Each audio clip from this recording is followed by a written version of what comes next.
Hoy veremos un caso de principios del siglo XX, así que relájate mientras nos vamos a Inglaterra. Frederick Seddon nació en Liverpool el 21 de enero de 1872. Tuvo una infancia estable y cómoda, con educación y un hogar que valoraba la disciplina y el trabajo, impulsado por sus padres William y Mary Ann Seddon. Desde joven se interesó en negocios y finanzas, lo que guió su carrera. Su crianza le dio las habilidades y oportunidades propias de un hogar de clase media de esa época. Tras terminar sus estudios, Federico inició una carrera prometedora en una aseguradora. Su dedicación pronto rindió frutos y empezó a vivir cómodamente. En 1893, a la joven edad de 21 años, se casó con su prometida, la señorita Margarita Ann Jones. Al iniciar el siglo ya eran padres de 3 hijos, 2 hombres y una mujer. Federico también se unió a los masones, organización clave en su vida. Ingresó en la logia Stanley de Liverpool, donde fortaleció lazos y su compromiso con la fraternidad. En 1901 su empleador lo ascendió en Islington, Londres. Federico, pese al traslado, no quiso romper sus lazos masones. Se convirtió en uno de los peticionarios fundadores de la logia Esteban en Bourne End, en Buckinghamshire, asegurándose de permanecer activo en la comunidad. La vida parecía estar tratando bien a la familia. En 1905, Margarita tuvo a su cuarta hija, Ada. La carrera de Federico avanzó y en 1909 pudo comprar una casa de 14 habitaciones en el 63 de Tollington Park, al norte de Londres. Federico, con una familia en crecimiento y una carrera exitosa, parecía encaminado a la prosperidad y realización. Federico era muy cuidadoso con el dinero y solo gastaba cuando era necesario. Su obsesión por acumular riqueza se notaba en todo. Federico, además de trabajar en la aseguradora, tenía un negocio de ropa de segunda a nombre de su esposa y participaba en bienes raíces. Federico, al tener una casa de 3 pisos, decidió rentar las habitaciones de arriba para aumentar sus ingresos. Publicó un anuncio buscando inquilinos para ello. Respondió la señorita Elisa María Barrow, una solterona excéntrica de 47 años. Elisa también era obsesiva con el dinero, aunque llegó a la riqueza de otra manera. A diferencia de Federico, quien tuvo que trabajar duro por cada centavo que ganaba, Elisa había heredado una modesta fortuna en forma de propiedades. Esta herencia le proporcionaba un ingreso semanal constante de alrededor de 5 o 6 libras, lo cual era bastante considerable para la época. Sin embargo, la extrema frugalidad y el comportamiento peculiar de Elisa la hacían una inquilina difícil. Su renuencia a gastar dinero y sus excentricidades a menudo provocaban conflictos con los caseros y caseras, lo que la había llevado a mudarse con frecuencia donde quiera que iba. La señorita Barrow siempre estaba con Ernie Grant, a quien adoptó junto con su hermana Hilda tras la muerte de su madre en 1908. La señorita Barrow vivió con la señora Grant y tras su muerte cuidó a los 2 niños. Ernie se quedó y Hilda fue enviada a la escuela. La señorita Barrow tenía poca familia, sus padres habían muerto. Recientemente peleó con su primo Ernesto von der Haue, con quien antes vivió. Por su desacuerdo, buscó otro alojamiento y pese a los retos como huésped de pago, el 26 de julio de 1910, la señorita Barrow se mudó al 63 de Tollington Park, donde el señor y la señora Seddon la recibieron cordialmente. El señor Seddon era superintendente en la compañía de seguros y dirigía a cobradores que recolectaban primas mensualmente en casas. Antes, el seguro de vida era fundamental para que las familias tuvieran dinero suficiente para un funeral digno. Sin él, los funerales solían ser sencillos y a veces los pagaba la parroquia. Aunque muchos en Londres tenían problemas económicos, incluso los más pobres priorizaban pagar el seguro de vida. Las familias acomodadas protegían sus casas, negocios, almacenes, fábricas y maquinaria. Los agentes de seguros, incluidos los cobradores bajo la supervisión del señor Seddon, normalmente trabajaban por comisión, lo que significaba que su éxito requería una personalidad persuasiva, confiabilidad y una naturaleza extrovertida. El señor Seddon fue un agente destacado, pero ahora solo gestionaba a los cobradores que llevaban las primas a su casa. Estas sumas solían ser considerables, y el señor Seddon se aseguraba de que la señorita Eliza Barrow viera las grandes cantidades de dinero que pasaban por sus manos. Impresionada por esto, ella comenzó a consultar al señor Seddon sobre sus propios asuntos financieros, incluyendo propiedades y acciones. Con el tiempo, confió más en el señor Seddon y siguió sus consejos financieros. Vendió sus acciones en la India por 1.600 libras, liquidó su propiedad y le confió el dinero a él. Además, siguiendo su recomendación, compró una anualidad con la garantía de que este acuerdo le proporcionaría un ingreso asegurado de por vida. En 1911, Margarita Seddon dio a luz al quinto hijo de la pareja, otra hija. En agosto de ese año, la familia, Eliza Barrow y su joven protegida, vacacionaron juntos en Southend. El viaje fue muy agradable. Al regresar, Maggie Seddon fue a la farmacia local a comprar papel matamoscas de 3 peniques, una tarea aparentemente simple. Poco después, la señorita Barrow sufrió fuertes dolores de estómago, por lo que el señor y la señora Seddon llamaron al médico local. Le recetó bismuto y morfina para aliviar sus síntomas. El 9 de septiembre el doctor volvió para una revisión y vio que la señorita Barrow estaba peor. A pesar de que su salud empeoraba rápidamente, ella se negó tercamente a ser llevada al hospital. El doctor le pidió a la señora Seddon que siguiera dando la medicina a la señorita Barrow. En los días siguientes, ella mejoró un poco, pero seguía en cama. En ese momento vulnerable decidió hacer un testamento. Dejó todas sus pertenencias a Ernesto y Hilda Grant, nombrando al señor Seddon como único albacea. Al día siguiente a las 6:15 am, con Margarita Seddon presente, la señorita Barrow falleció. Tras el impacto de la muerte, el señor Seddon llamó al médico, quien emitió el certificado de defunción sin revisar el cuerpo en la casa. El médico afirmó que no pudo asistir debido a que estaba sobrecargado de trabajo por una epidemia que azotaba la zona. Al día siguiente, el señor Seddon hizo los arreglos con el funerario para un funeral modesto. Fiel a su naturaleza, se aseguró de quedarse con una pequeña comisión para sí mismo. El sábado 16 de septiembre, la señorita Eliza Barrow fue enterrada en una fosa común, a pesar de que su familia tenía una cripta en el cementerio de Highgate. Casi sin mostrar sensibilidad, la familia Seddon se fue de vacaciones a Southend justo después del funeral. Aunque la señorita Barrow no era cercana a su primo Ernesto von der Hau ni a su familia, los visitaba regularmente. Así que cuando de repente dejó de ir a su casa, la señora von der Hau se preguntó qué le habría pasado. Ernesto no estaba particularmente interesado en los asuntos de su prima, pero sabía que ella era bastante rica y sentía un deber familiar de asegurarse de que estuviera bien. Así que, tras algo de ánimo de su esposa, el miércoles 20 de septiembre fue a Tollington Park para ir a ver a su prima. Al llegar, la sirvienta de los Seddon, María Chatter, abrió la puerta. Von der Hau pidió ver a la señorita Barrow, pero María le informó que ella había fallecido el jueves pasado y fue enterrada 2 días después. Ella dijo que los Seddon no estaban y le sugirió volver otro día, pero el señor von der Hau no regresó. En su lugar envió a su esposa y su cuñada, quienes llegaron juntas a la casa de los Seddon. A la mañana siguiente, la hija del señor Seddon las recibió, las llevó a la sala y les pidió esperar a su padre. Cuando el señor Seddon apareció, no fue comprensivo. En vez de dar el pésame, les dijo a las 2 señoras que estaba ocupado y les entregó una copia de una carta sobre la muerte de la señorita Barrow. La carta supuestamente detallaba los arreglos funerarios y mencionaba que el testamento de la señorita Barrow había dejado todo en fideicomiso a Hilda y Ernie Grant. Decía que el señor Seddon era el único albacea, pero la señora von der Hau afirmó que ni ella ni su esposo recibieron esa carta. Las señoras se retiraron de la propiedad. El señor von der Hau sospechaba mucho de la situación. En semanas siguientes se cuestionó el dinero de su prima y la razón de su repentino testamento. Buscando la verdad, visitó el 63 de Tollington Park. Habló con el señor Seddon, pero él fue desdeñoso y explicó que tomó el control de las propiedades y finanzas de la señorita Barrow para mantener a Ernie y Hilda Grant.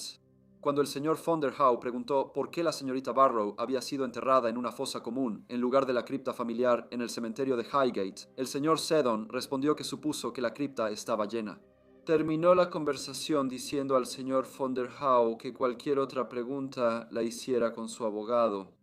Insatisfecho con las respuestas del señor Seddon, el señor von der Hau se retiró, cada vez más sospechoso y convencido de que algo no estaba bien. Llevó sus preocupaciones a la policía. La policía escuchó al señor von der Hau mientras explicaba la muerte de su primo. Notaron varios detalles preocupantes. Una mujer sana de repente se enfermó y murió. Fue enterrado rápidamente sin avisar a su familia ni a la persona donde falleció. No solo fue albacea del testamento, sino también beneficiario, quedando a cargo de todos los bienes. Que el testamento se hiciera solo 3 días antes de su muerte también resultaba extraño. El inspector jefe Alfredo Ward asumió la investigación. Se entrevistó al doctor que atendió a la señorita Barrow y luego se decidió exhumar el cuerpo. Lo llevaron a la morgue, donde los doctores Guillermo Wilcox y Bernardo Spilsbury, patólogos del Ministerio del Interior, lo examinaron exhaustivamente. Se extrajeron órganos para análisis y luego el cuerpo fue enterrado nuevamente. Pero los resultados de la autopsia fueron concluyentes. Se había encontrado una cantidad extremadamente grande de arsénico. Con esta información en mano, el 22 de noviembre la policía visitó la casa de Federico Seddon para informarle que debía asistir a una investigación sobre la muerte de la señorita Barrow. Esto duró 2 semanas y Federico Seddon siempre respondió de forma clara y concisa a cada pregunta, mostrando buena preparación. Permaneció tranquilo, incluso cuando insinuaron que pudo envenenar a la señorita Barrow. Sin embargo, la gran cantidad de arsénico hallada no podía ignorarse. Además, el señor Seddon era quien más se beneficiaba de la muerte de la dama. La investigación concluyó con el veredicto de que la señorita Barrow había sido asesinada por una persona o personas aún no identificadas.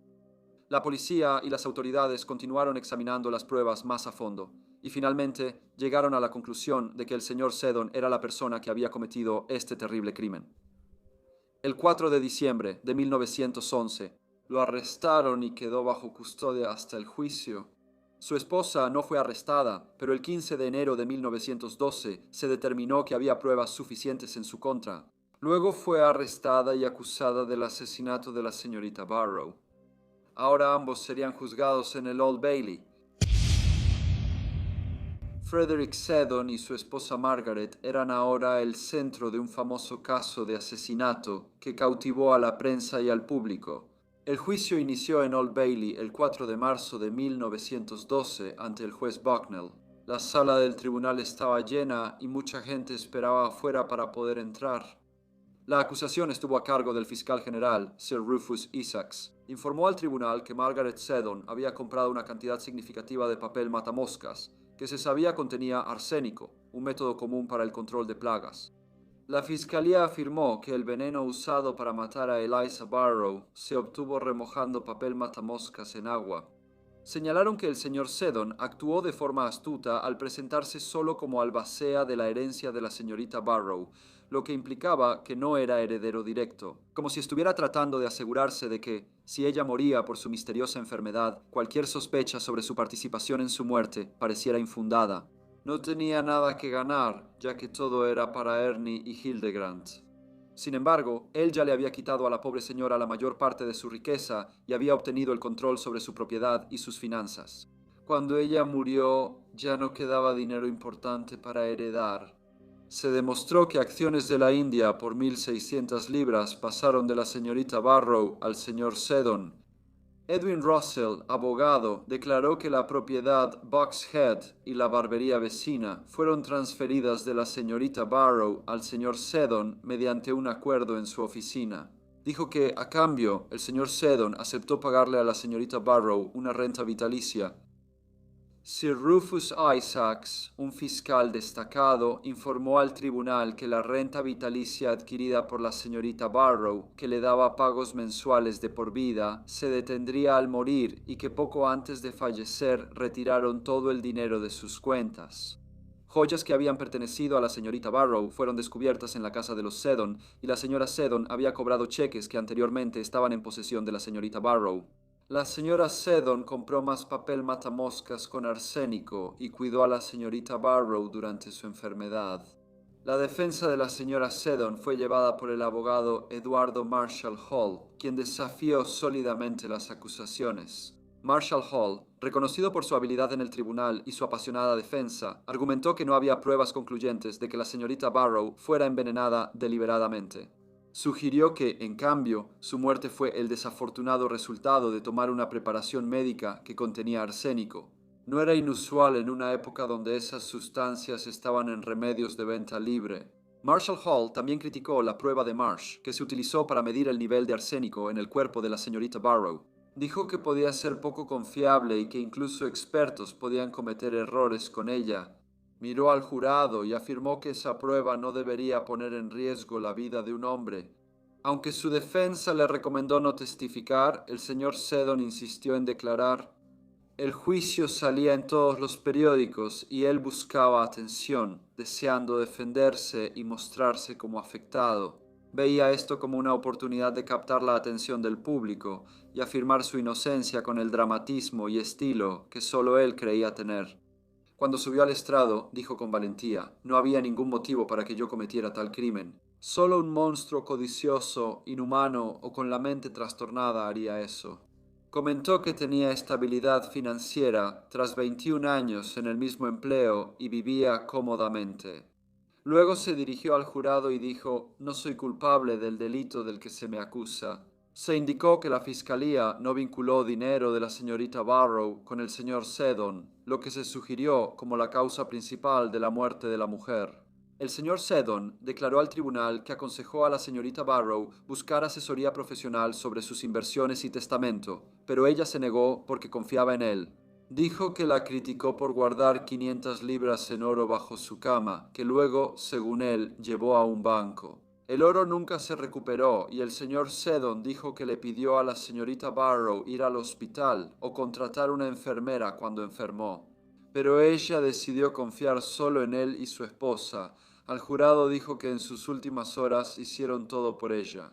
Pero ella requería atención médica profesional, pues su condición era demasiado grave para mejorar solo con la medicación.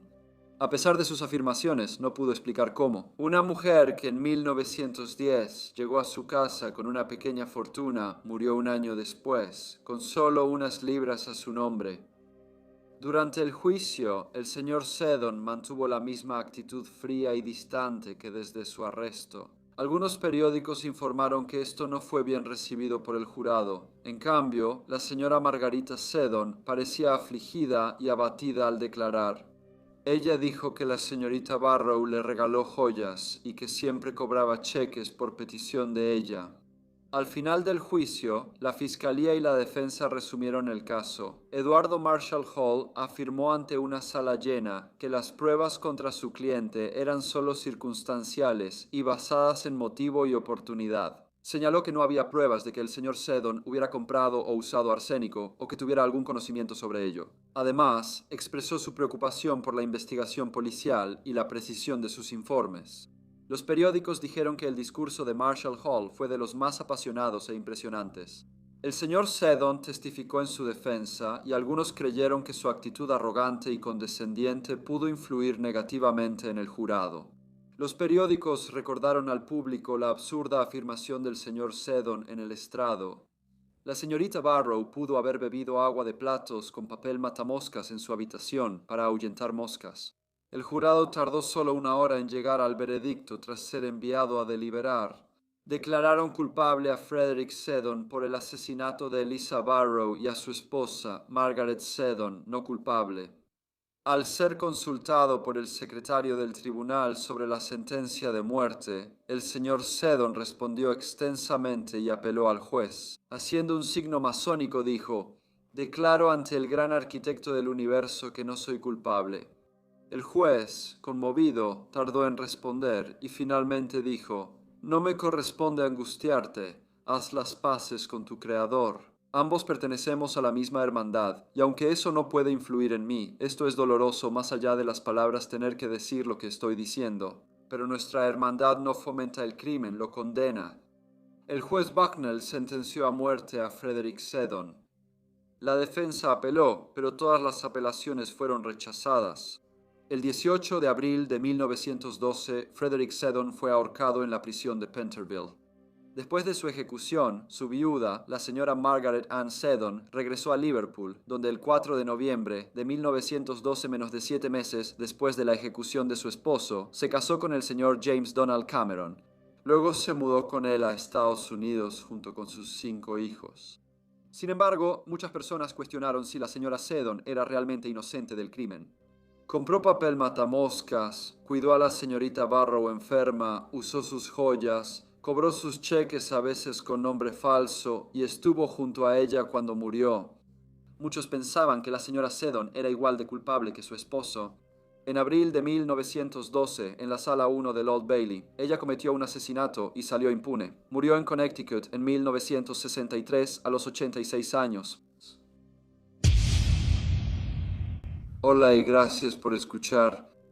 Como siempre, por favor dejen cualquier comentario o retroalimentación que tengan y espero verlos de nuevo en el próximo Briefcase.